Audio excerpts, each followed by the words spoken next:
د ننګرهار اطلاعات او کلتور ریاست مسؤلینو د معلوماتو له مخې د 41 تاریخي سیمو له شمېر څخه دا د بهرآباد تاریخي څمڅې دي چې د درونټې له بند سره نږدې پرتې دي. د غرونو په منځ کې دا څمڅې چې بڼه، جوړښت او ژوروالی د یو لرغوني انساني میڅای نښې لري. د تاریخي معلوماتو له مخې دا سیمه د ننګرهار د هغه پړاو استازیتوب کوي چې ختیځ افغانستان د تمدنونو د تېرېدو مهمه لار وه. د دې څمڅو په تړاو د سیمې خلک مختلف روایات بیانوي، څوک یې د انګریزانو او څوک یې د بودایانو دور پورې تړي. داسې باورونه شته چې دلته سرپټی بازار هم شتون لري. د دوی په خبره که دا څمڅې ورغول شي نو د بهرنیو سیلانیانو د جذب لپاره به مهمه سیمه شي.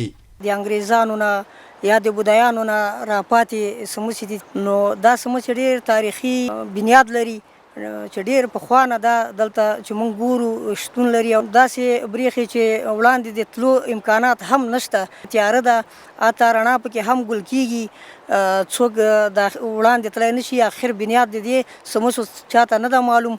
زمونږ ټول هیواد له دغسې ملي ارزښتونو نه ډک ده، نو موږ باید ملي ارزښتونو ته، ملي تاریخونو ته، تاریخي اثارو ته ډېره باید پاملرنه وکړو. دا یادواري کوم د خپل د اطلاعات او کلتور محترم وزارت نه چې دوی ته یو خاصه توجه وکړي، یو خاصه پاملرنه وکړي، او دوی دپاره یو خو داسې یو ځای د منظرې دپاره دلته جوړ کړي، په دې ساحو کې څه د شوق دپاره خلک دلته راسي. د ننګرهار اطلاعات او کلتور ریاست د تاریخي ابداتو مدیر د دې سیمې تاریخي ارزښتمني او د بیا احداث په اړه یې ډاډ ورکوي. بهرآباد څمڅې تقریبا 2000 کلن تاریخ لري چې دا د بودایانو دور یو مشترک بازار و چې کله د بني صغیر نه دوی مواد په فیلانو باندې راوړلو. دلته به د تمځای و، کله چې به دوی دلته تم کېده او بیا به دوی د دې ځای نه به قفقاز ته د دوی د تجارت لړۍ دوام درلودو. 41 تاریخي ابدې لرو چې په هر هفته کې د هر ابدې نه موږ احوال اخلو، څېړنه کوو تر څو څوک تخریب نه کړي. او د امیر المؤمنین صاحب یو فرمان هم شته چې هغه باید حفظ شي.